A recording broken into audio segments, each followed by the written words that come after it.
Hello students, welcome to my YouTube channel Eklavya official. देखिए students, आपको इस चैनल पे सारे के सारे फिजिक्स के सिलेबस कवर अप किए जाते हैं। बीएससी लेवल पे, 11th 12th लेवल पे सारे के सारे आपको नोट्स के साथ आपको लेक्चर्स देखने को मिलेंगे।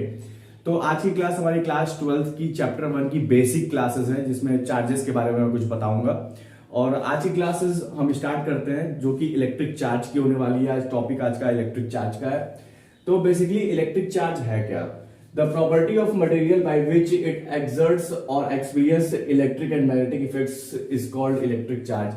Basically चार्ज क्या होता है? चार्ज जब फ्लो करती है तो वो इलेक्ट्रिक और मैग्नेटिक इफेक्ट को प्रोड्यूस करती है या सेंस करती है, ठीक है, उसको इलेक्ट्रिक चार्ज कहते हैं।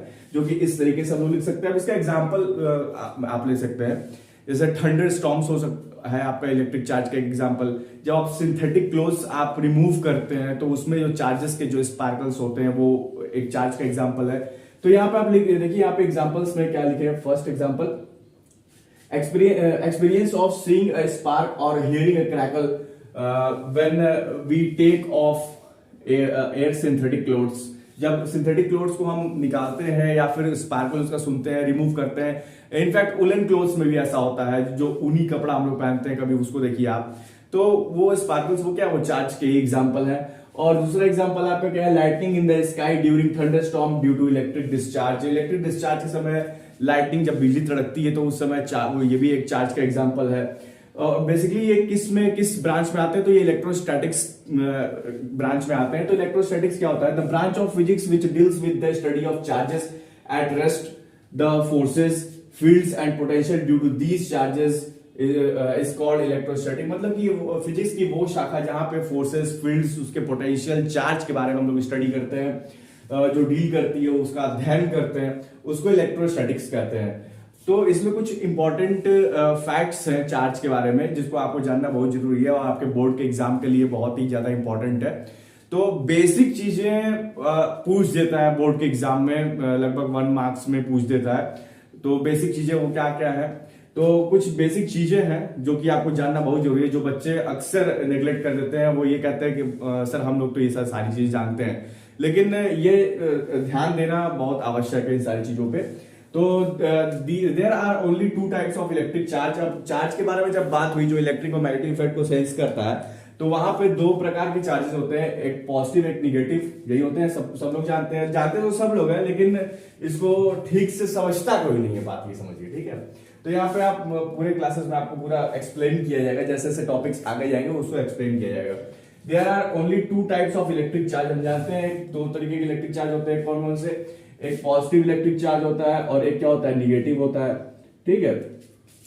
दूसरा, like charges repel and unlike charges attract each other. तो जो हमारे लाइक चार्जेस है, जैसे प्लस प्लस आपस में रिपेल करेंगे, माइनस माइनस आपस में रिपेल करेंगे, और अनलाइक जो होंगे आपस में अट्रैक्ट करेंगे, जैसे प्लस और माइनस हो गए।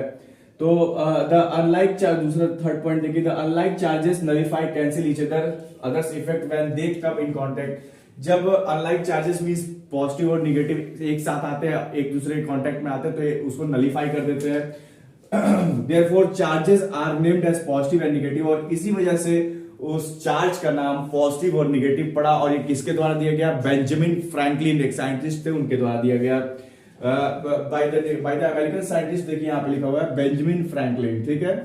4th point, normally materials are electrically neutral. जैसा कि हम जानते हैं कि जो हमारे पास मटेरियल होता है वो न्यूट्रल होता है। अब जैसे ये आप यही ले लीजिए फाइबर, ये न्यूट्रल है, इसके ऊपर कोई चार्ज नहीं है।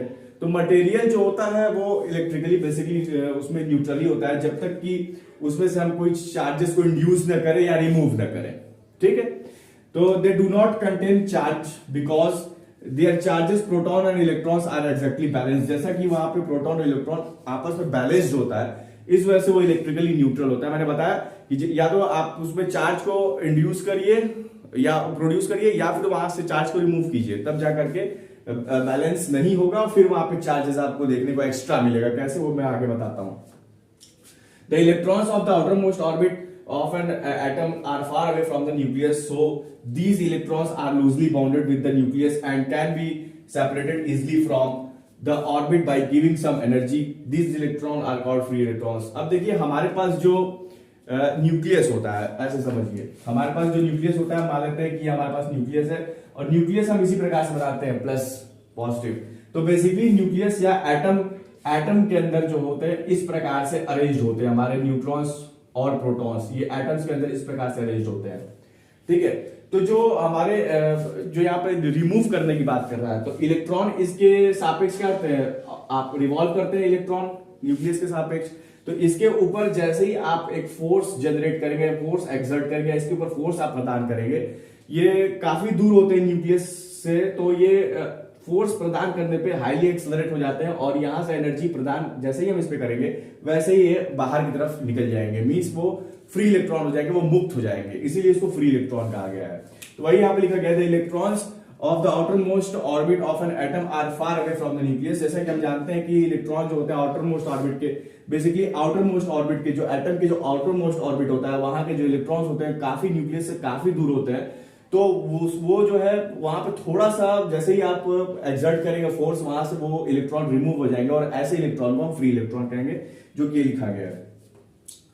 आगे देखिए, द बॉडी और atom can be charge positively by losing some of its electron and can be charge negatively by gaining the electron.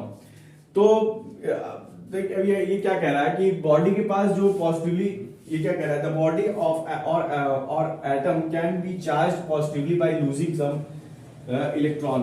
तो ये देखिए, ये बहुत बेसिक चीज है। क्या कह रहा है, ये कह रहा है कि जैसे ही हम इलेक्ट्रॉन को रिमूव करेंगे तो एटम के पास कौन से चार्ज आएंगे, पॉजिटिव चार्ज आएंगे। इलेक्ट्रॉन जैसे ही रिमूव होता है वो अपने जगह को छोड़ देता है, तो जो जैसे ही अपने जगह को छोड़ेगा तो क्या वहां प्रोड्यूस होगा, होल प्रोड्यूस होगा, और होल को हम कहते हैं पॉजिटिव, ठीक है। और जैसे ही गेन करता है या हम इंड्यूस करते हैं किसी इलेक्ट्रॉन को, तो वो क्या लेकर के आता है, वो निगेटिव चार्ज को लेकर के आता है, तो वो निगेटिव कहेंगे उसको। तो वही चीज यहां पे लिखा गया है, द बॉडी और atom can be charge positively by losing some of its electron. जैसे ही लूज करता है इलेक्ट्रॉन, तो बॉडी या फिर एटम के पास कौन सी चार्ज आती है, पॉजिटिव चार्ज आती है, and can be charge negatively by gaining some electron. जैसे ही इलेक्ट्रॉन को गेन करता है तो उस बॉडी या एटम के ऊपर निगेटिव चार्ज आ जाता है। तो कुछ बातें और समझते हैं इन्हीं दोनों नीचे पॉइंट्स रिलेटेड आने वाले सेक्शन के अंदर। तो देखिए स्टूडेंट्स, इस सेक्शन में हमारा क्या है कि हमारे एटम के अंदर, ये मैं बता रहा था, हमारे एटम के अंदर जो न्यूट्रॉन्स और प्रोटॉन्स होते हैं कुछ इस प्रकार से अरेंज होते हैं। आप डार्क वाले को न्यूट्रॉन मान लीजिए और ब्लैक वाले को प्रोटॉन मान लीजिए, तो इस प्रकार से अरेंज होते हैं हमारे, ठीक है। अब ये जो है एटम, इसके चारों ओर क्या घूमते हैं, हमारे इलेक्ट्रॉन्स जो है घूमते रहते हैं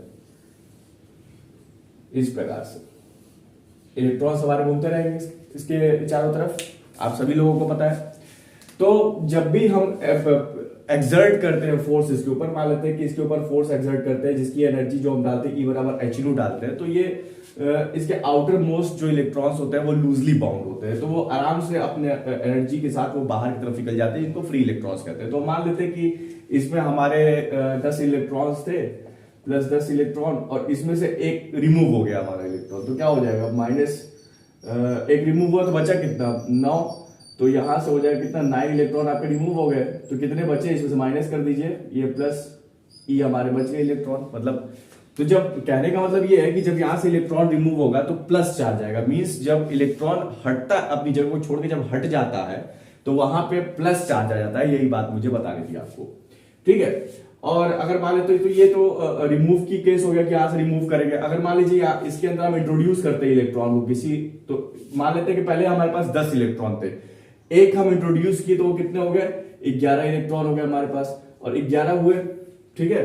अब 11 इलेक्ट्रॉन है हमारे पास, तो पहले कितने थे, 10 थे, तो पहले हमारे कितने थे, 10 इलेक्ट्रॉन थे, एक इलेक्ट्रॉन को हम लेके आए इसके पास, तो अब माइनस कीजिए, अब इसमें वो कीजिए आप, ये माइनस है, ये प्लस हो जाएगा, प्लस 10 इलेक्ट्रॉन पहले से थे हमारे पास, माइनस एक इलेक्ट्रॉन आया तो अपना निगेटिव लेकर के आएगा, तो ये हो जाएगा माइनस E। मींस जब आप इलेक्ट्रॉन इंट्रोड्यूस करेंगे तो कौन सा साइन आपका इंट्रोड्यूस होगा, वो माइनस होगा, साइन इंट्रोड्यूस में निगेटिवली चार्ज, मतलब निगेटिव इंट्रोड्यूस होगा। यही चीज यहाँ पे आपका ये दोनों समझाया गया है। तो जनरली देखा जाए तो number of proton number of electron के बराबर होते हैं, जनरली ऐसा माना जाता है, ऐसा कहा जाता है। और जब भी हम वैल्यू लिखते हैं इलेक्ट्रॉन की चार्ज की, वो माइनस में हमेशा लिखते हैं, -1.6 × 10⁻⁹ को हम लिखते हैं। और जो क्यू का नेट जो चार्ज होता है वो हमेशा 0 होना चाहिए एट अ बैलेंस्ड कंडीशन, ठीक है। अब इसके बाद हमको क्या पढ़ना है वो देखते हैं हम नेक्स्ट सेक्शन के अंदर। तो देखिए यहाँ पे मान लेते हैं हमारे पास इस ये कोई मटेरियल है यहाँ पे, या फिर एटम मान लीजिए जिसका मास m0 है, इसमें से इलेक्ट्रॉन को रिमूव किए, प्लस चार्ज आया जिसका मास m है। तो यहाँ पे इस कंडीशन में जब इलेक्ट्रॉन को आप रिमूव करेंगे तो उसमें m0 जो होगा, उसका जो मास होगा वो हमेशा ग्रेटर देन m होगा। इन द सेम वे जब आप इलेक्ट्रॉन को इंट्रोड्यूस करेंगे इसके ऊपर m0 के सापेक्ष इसको अगर इंट्रोड्यूस करते हैं तो माइनस चार्ज आ जाएगा, और इस केस में m हमारा बड़ा हो जाएगा m0 से। तो अब इसके आगे की बात हम करते हैं नेक्स्ट सेक्शन के अंदर कि आगे हमको और भी कौन से इंपॉर्टेंट फैक्ट्स हमको डिस्कस करने हैं। तो स्टूडेंट्स इस सेक्शन में हम ये सीखेंगे कि अगर किसी बॉडी पे किसी मटेरियल पे चार्ज है तो उसको हम किस प्रकार से डिटेक्ट कर सकते हैं, कैसे पता चलेगा कि चार्ज है या नहीं किसी मटेरियल पे। तो उसके लिए एक इंस्ट्रूमेंट का इस्तेमाल करते हैं, एक apparatus का इस्तेमाल करते हैं कि उस मटेरियल पे चार्ज है कि नहीं, जिसका नाम है गोल्ड लीफ इलेक्ट्रोस्कोप। तो the apparatus used to detect charge on the body is gold leaf electroscope। Means कहने का मतलब यह है कि आपके मटेरियल के ऊपर चार्ज है कि नहीं, उस पर स्थित है कि नहीं, इसको जानने के लिए हम गोल्ड लीफ इलेक्ट्रोस्कोप का इस्तेमाल करते हैं। जो कैसे बनता है, जो कि एक ग्लास जार हम ले लेते हैं और एक कॉपर वायर लेते हैं, यहाँ पे कॉर्क लगाते हैं और यहाँ पे मेटल का फॉयल लगाते हैं, और यहाँ पे नीचे गोल्ड की पत्ती, मतलब गोल्ड की एकदम पतली पतली पत्ती हम ले लेते हैं। ठीक है, स्ट्रेंथ ज्यादा होती है गोल्ड लीफ की, दैट्स व्हाई हम जितना हम पतला करते हैं गोल्ड को उतना ही उसका स्ट्रेंथ अधिक हो जाता है। स्ट्रेंथ अधिक होने की वजह से इस यहाँ पे हम गोल्ड की लीफ का इस्तेमाल करते हैं। ठीक है, तो यहाँ पर जो ये जार है, जो ग्लास का जार लेते हैं, ये ग्लास का जार आप इस प्रकार से बना दीजिए। ठीक है, और इसमें आप जो है कॉपर वायर लगाइए, कॉर्क लगाइए और मेटल का फॉयल लगाइए इस प्रकार से।